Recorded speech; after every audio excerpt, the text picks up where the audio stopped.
Hi friends, good morning friends. ನೋಡಿ, ಇವತ್ತು ರಾತ್ರಿ ಸ್ವಲ್ಪ ಅನ್ನ ಮಿಕ್ಕಿತ್ತು. ಆ ಅನ್ನಕ್ಕೆ ನಾನು ಚಿತ್ರಾನ್ನ ಗೊಜ್ಜು ಮಾಡ್ತಾಯಿದ್ದೀನಿ. ಸ್ವಲ್ಪ ಮಾಡ್ತಾಯಿದ್ದೀನಿ ನಮ್ಮ ಯಜಮಾನ್ರಿಗೋಸ್ಕರನ. ಈಗ ಒಂದು 4 ಸ್ಪೂನ್ ಎಣ್ಣೆ ಹಾಕಿದ್ದೀನಿ. ಆ ಎಣ್ಣೆಗೆ ಸಾಸಿವೆ ಹಾಕಿದ್ದೀನಿ. ಸಾಸಿವೆ ಸಿಡಿತಾ ಇದ್ದಾವೆ.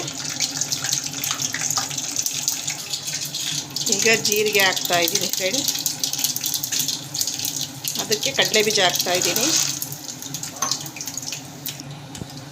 ಕಡಲೆ ಬೀಜ ಒಂಚೂರು ಚಟಪಟ ಅಂಬಲಿ, ಚೂರು ಫ್ರೈ ಆಗಲಿ.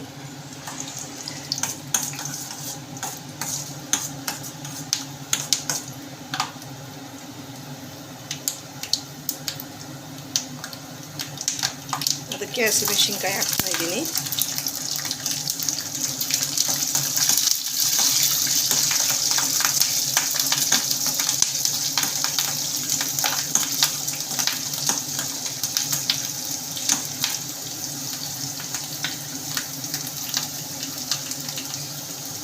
ಈಗ ಅದಕ್ಕೆ ಈರುಳ್ಳಿ ಹಾಕ್ತಾಯಿದ್ದೀನಿ.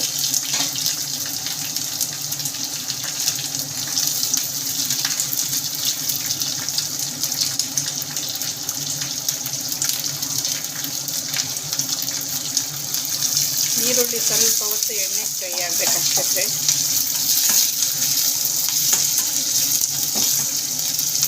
ಇವತ್ತು ಹುಣ್ಣಿಮೆ ಫ್ರೆಂಡ್ಸ್. ಇವತ್ತು ಎಲ್ಲ ಮನೆ ಕ್ಲೀನ್ ಮಾಡ್ತಾ ಕೂತಿದ್ದೀನಿ.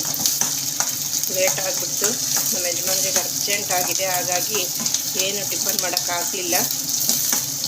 ಒಂಚೂರು ರಾತ್ರಿ ಅದು ಅನ್ನ ಐತೆ ಅಂದು ಅದನ್ನೇ ನನ್ನ ಮಗಳಿಗೂ ನಮ್ಮ ಯಜಮಾನ್ರಿಗೂ ಫ್ರೈ ಕೊಡ್ತಾಯಿದ್ದೀನಿ ಫ್ರೆಂಡ್ಸ್. ಅರ್ಜೆಂಟ್ಗೆ ಏನಾಗುತ್ತೋ ಅದನ್ನು ಮಾಡ್ತೀನಿ ಫ್ರೆಂಡ್ಸ್. ನಾನು ಇದೇ ಮಾಡಬೇಕು ಅಂತ ಇಲ್ಲ. ನಮ್ಮ ಯಜಮಾನ್ರೂ ಹಾಗೇನೆ ಫ್ರೆಂಡ್ಸ್, ಅಡ್ಜಸ್ಟ್ ಮಾಡ್ಕೊಳ್ತಾರೆ. ನೋಡಿ, ಈರುಳ್ಳಿ ಫ್ರೈ ಆಗ್ತಾ ಇದೆ. ಈಗ ಅದಕ್ಕೆ ಒಂದು ಚಿಟಿಕೆ ಅರಿಶಿನ ಹಾಕ್ತೀನಿ.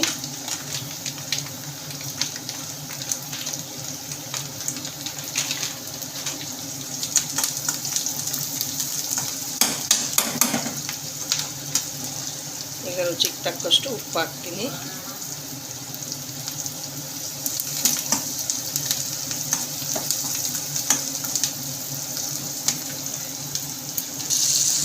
ಸ್ವಲ್ಪ ನಿಂಬೆಹಣ್ಣು ಇಡ್ತಾಯಿದ್ದೀನಿ ಫ್ರೆಂಡ್ಸ್. ಒಳಗೆ ಇರ್ತದೆ.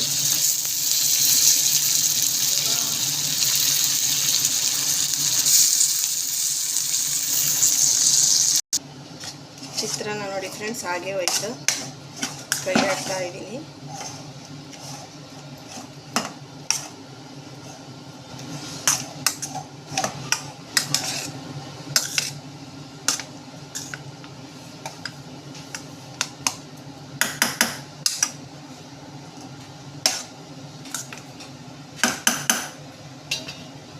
ಅಷ್ಟೇ ಫ್ರೆಂಡ್ಸ್, ಸರ್ವ್ ಮಾಡ್ತೀನಿ ಈಗ.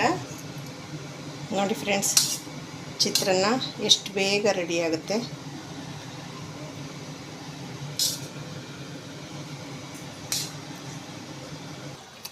ನೋಡಿ ಫ್ರೆಂಡ್ಸ್, ಚಿತ್ರಾನ್ನ ಈ ಥರ ರೆಡಿಯಾಗಿದೆ. ನಿಮಗೂ ಇಷ್ಟ ಆದರೆ ಲೈಕ್ ಮಾಡಿ, ಶೇರ್ ಮಾಡಿ, ಸಬ್ಸ್ಕ್ರೈಬ್ ಮಾಡಿ ಫ್ರೆಂಡ್ಸ್. ಒಂದು ಸಲ ನಿಮ್ಮ ಮನೆಗೆ ನೀವು ಟ್ರೈ ಮಾಡಿ ಫ್ರೆಂಡ್ಸ್. ಚಿತ್ರಾನ್ನ ಎಷ್ಟು ಬೇಗ ಆಗುತ್ತೆ. ರಾತ್ರಿ ಅನ್ನ ಉಳಿದಿದ್ದನ್ನು ಸುಮ್ಮನೆ ಒಗ್ಗರಣೆ ಮಾಡಿದ್ದೀನಿ ಅಷ್ಟೇ. ನಾನೇನು ಗೊಜ್ಜು ಗಿಜ್ಜು ಏನೂ ಮಾಡಿಲ್ಲ. ಅದಕ್ಕೆ ಒಂದು ಸಲ ಟ್ರೈ ಮಾಡಿ ನೋಡಿ.